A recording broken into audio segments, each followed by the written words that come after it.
Welcome back to Just Chattin', and this is the series of videos we do on Thursday and Sunday evenings just for our own entertainment. So for all you Audie fans, Audie is outside sleeping on the porch, well, sulking on the porch, because the mail carrier just came by and Audie wanted to sneak into her truck and take a little ride. But don't worry, she is used to his tricks, so she managed to get back into the truck and make a clean getaway. And like I say, Audie is on the porch sulking. Better luck next time.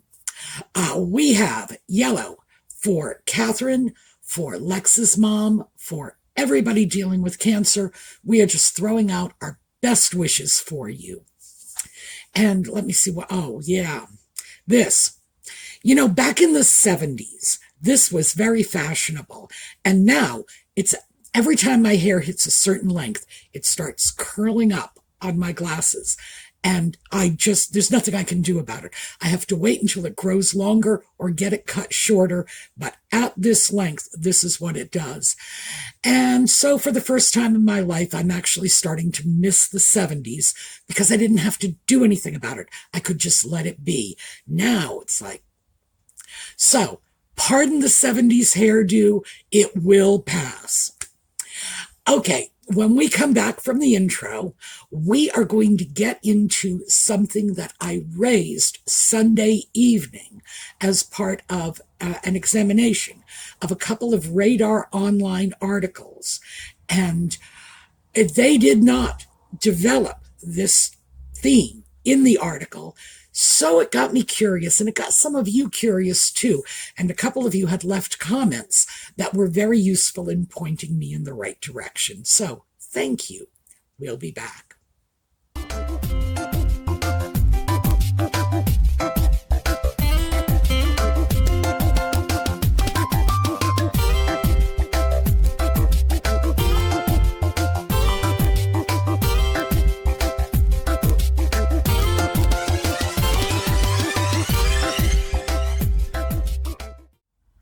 So let's start by taking a look at that Radar Online headline, just to refresh our memories. Prince Harry and Meghan Markle's charity scandal explodes.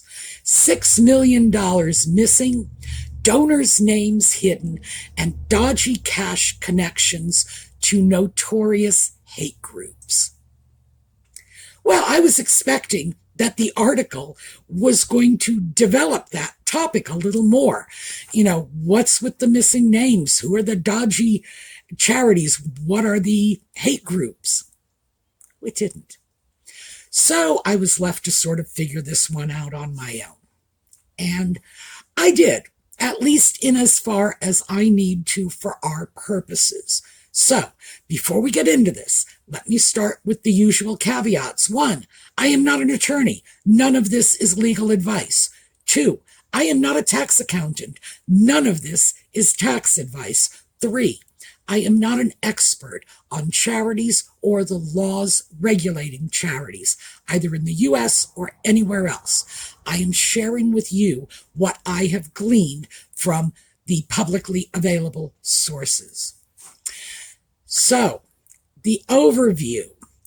That $6 million was a grant to Archewell from a very well-known and massive charitable foundation.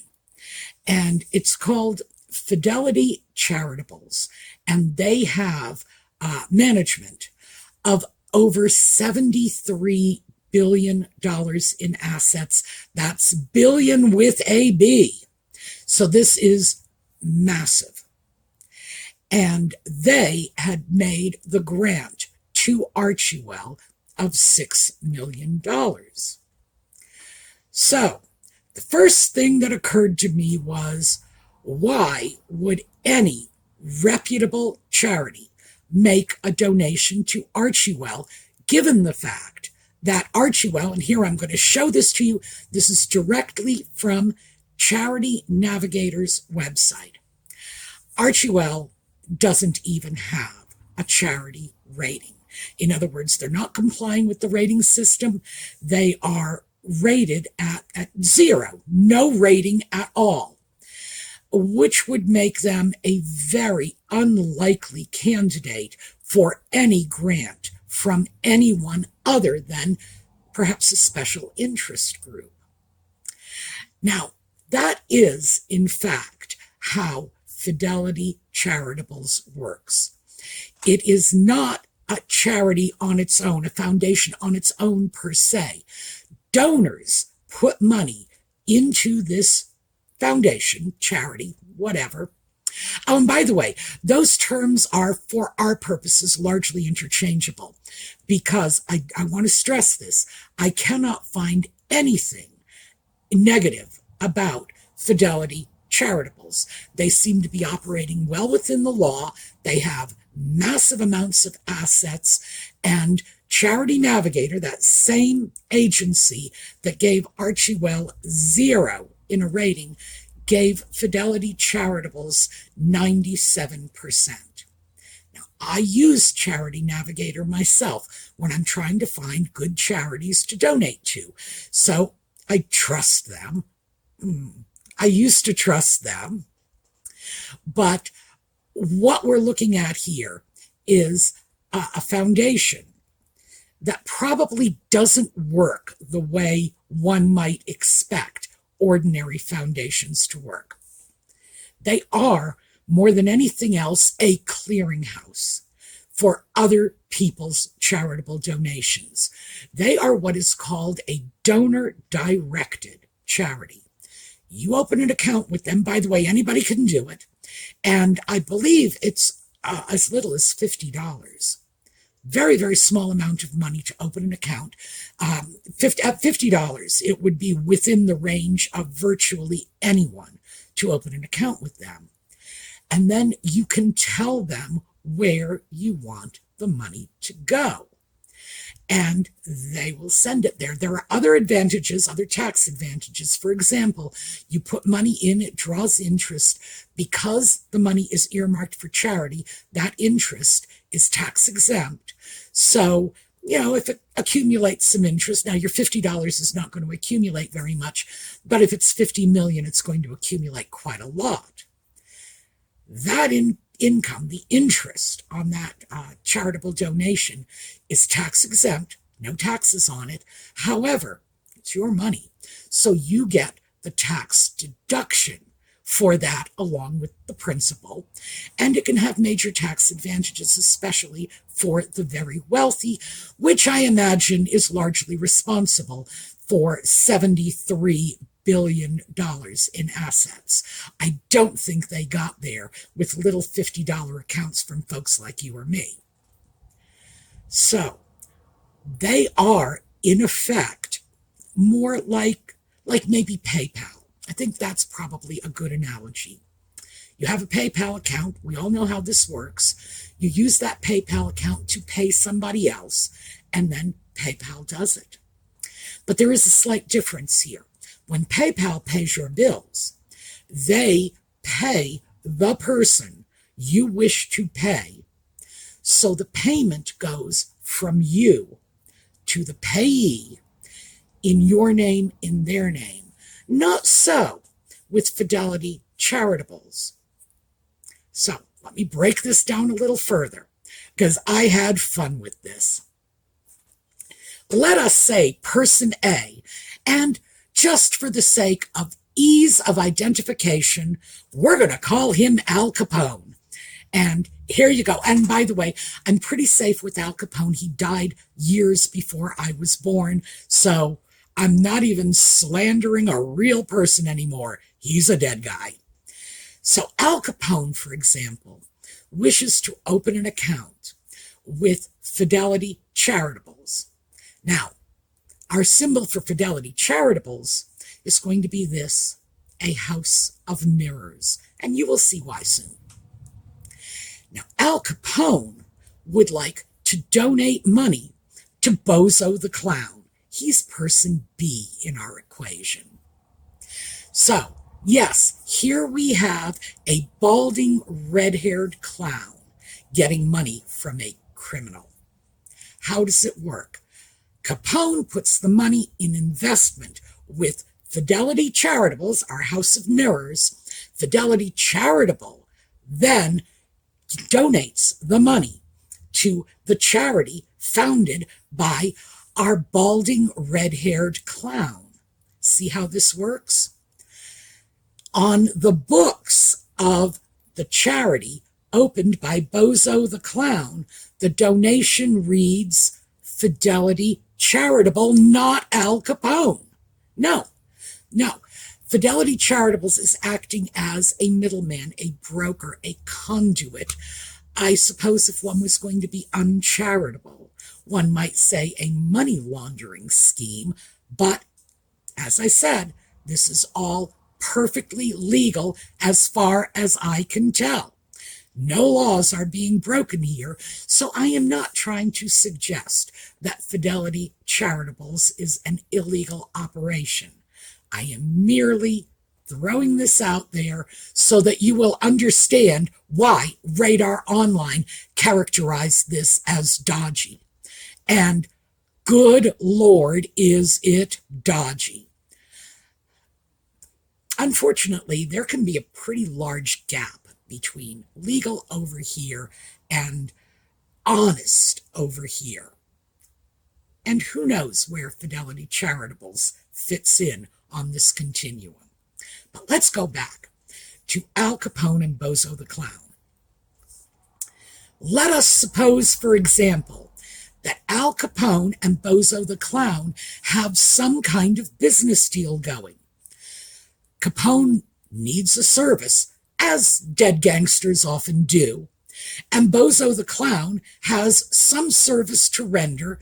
Lord only knows what that is. I mean, we're talking about a bald, red-haired clown here. What on earth could their services be worth, right? But let's say, just for the sake of argument, that Bozo is offering a service, and our dead gangster wants that service. The dead gangster says to Bozo, I will pay you, let us just say perhaps $8 million for this service. Bozo, who, for the sake of our demonstration, happens to live in sunny California with a very high tax rate. At a rate of $8 million, the government, the federal government, is going to want a third of that. And California's going to want a nice piece of that change too. So, if Capone gives $8 million to Bozo as payment for services, Bozo has to give half of that, $4 million, to the federal government, to California. Federal government tax rate is over 34%, depending upon the rates. And again, I'm not a tax expert, and Bozo's individual tax circumstances might alter this slightly, though, not appreciably, because at this point, we're talking about the federal government wanting a third. That's all there is to that, because at that tax rate, when we are over like $5 million, that's what they're looking for. So the tax rate at $8 million is somewhere in the range of about 36-37%. California's tax rate is going to be another 14. That means 50% is going either to Sacramento or Washington, D.C. And Bozo the Clown would be left with $4 million. Now, he's not going to be happy about that, right? But in order for Bozo, well, let's say Bozo's attorneys, because we know Bozo can't put this together. Bozo's attorneys go to Capone's attorneys, and although, frankly, we know Capone could put this together, but he did end up in jail for tax evasion, so, hey, we won't trust him. Bozo's attorneys go to Capone's attorneys and say, listen, we got a charity here. If you transfer the money to the charity, we get to keep 100% of it. And Capone says, but yeah, what about my tax deductions? What's in it for me? Bozo's attorneys go back to Capone and say, well, instead of $8 million, let's make it 6. You get the deal for $2 million less. Meanwhile, Bozo doesn't have to pay any taxes at all. Remember, the original tax liability on that $8 million was $4 million. So Al Capone is smiling, Bozo the Clown is smiling, but because Bozo the Clown does not want an overt and obvious association with a dead gangster, and who could blame him for that, they need a barrier, a buffer for this transaction.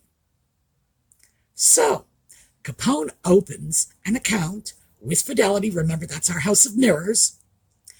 And that account, because Capone can tell them where to send the money, directs the grant over to Bozo the Clown's charity. You know, Clowns Are Us, or whatever it is he wants to call it. Win-win. Now, the loser in this, of course, is going to be the United States government, the California government. Between the two of them, they will be losing $4 million on this deal. But are they even aware of it? Can they be aware of it? Can they prove it? If they were aware of it, well, who knows? I guess Capone knows, because they did prove tax evasion in his lifetime. But if the books of Bozo the Clown's charity are not open and available, and even if they are showing a grant from Fidelity Charitables, Capone's name is nowhere near it. Capone, meanwhile, has given his money to an account that is being held by, managed by, a large, respectable charity, Fidelity Charitables. So you can see what's going on here. Everybody walks away a winner. Now, this is not how it's supposed to work. This is not supposed to work as a money laundering scheme. And I do not believe for an instant that Fidelity Charitables began as a money laundering scheme, but I do have to wonder how a charity of this size and scope could not be aware of the potential abuses of their system. Now, if you or I make some small charity, just save the tree frogs, and we go see a lawyer, we give the lawyer a couple $100 and say, put together my Save the Tree Frogs charity, and then we go out with our little paper cup collecting door to door, we might not be aware of the potential abuses for our tree frog charity. But Fidelity Charitables, no, they'd have to know. So, am I saying this is what's going on? Absolutely not. I can't prove it. I have no idea where that $6 million grant that Archewell received from Fidelity Charitables came from. No idea who the donor is. And I imagine that without an admission, a public admission from the donor, who obviously doesn't want to make that public admission, or they would have given the money directly to Archewell instead of going through Fidelity Charitables, right? I don't see any way to find out except a court order. And do I think anybody is going to be prowling into Fidelity Charitables books anytime soon? No, I really don't.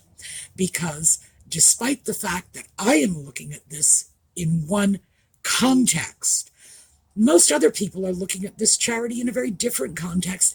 By the way, I have no doubt that they are doing a great deal of good, etc., etc. I'm not trying to cast aspersions on this charity. I'm not trying to cast aspersions on this charity. Let me just repeat that and let it go at that.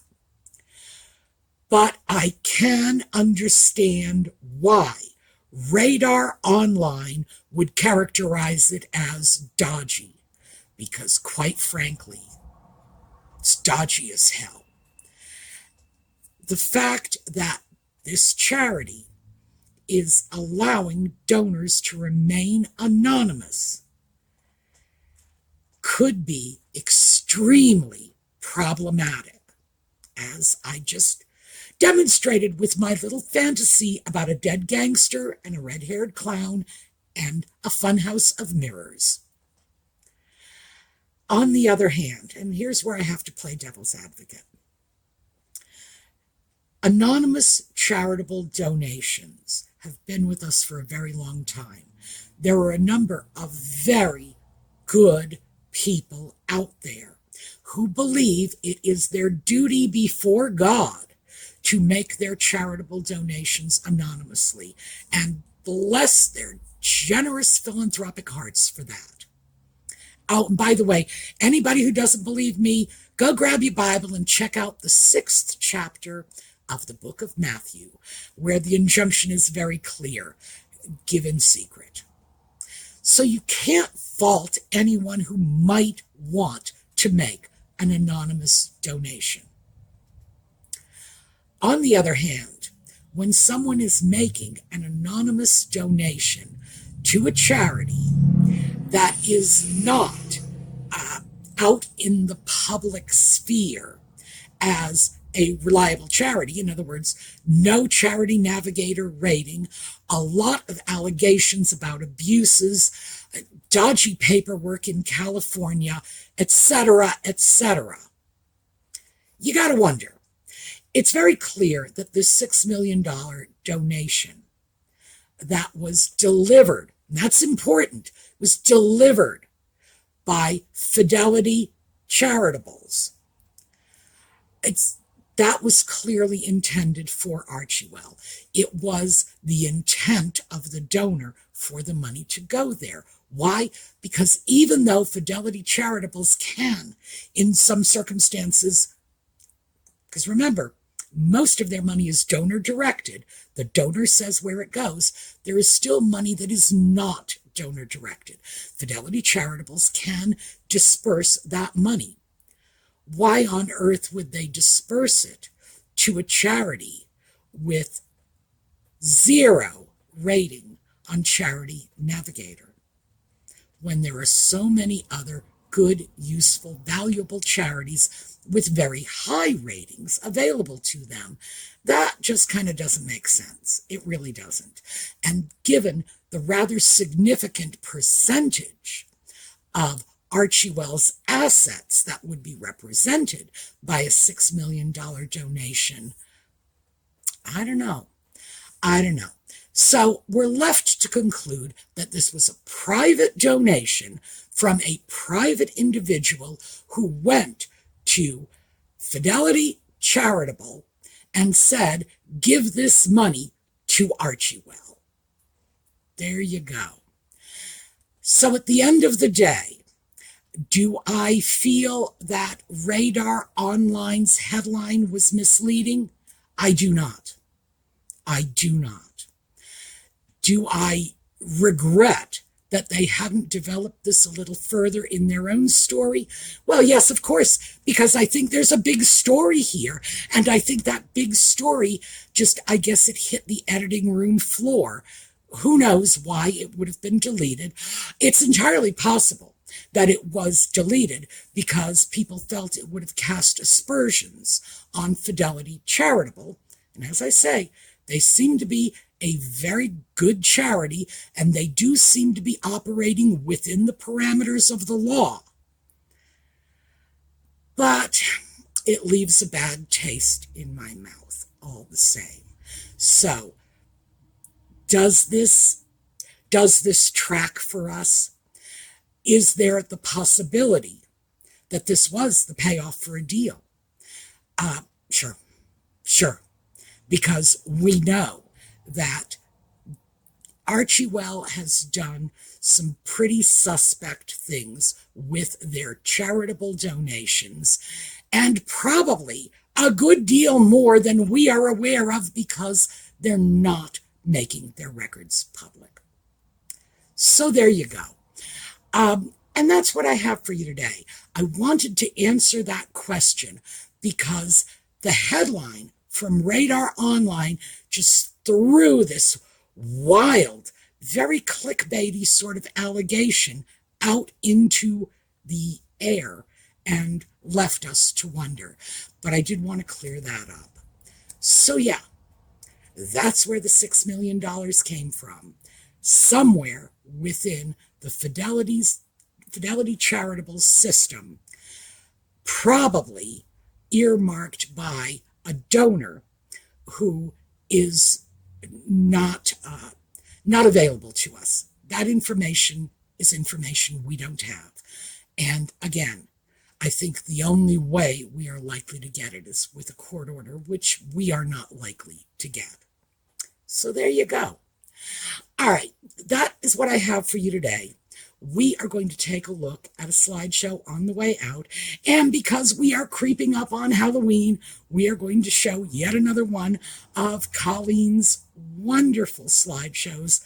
Get us into the holiday spirit.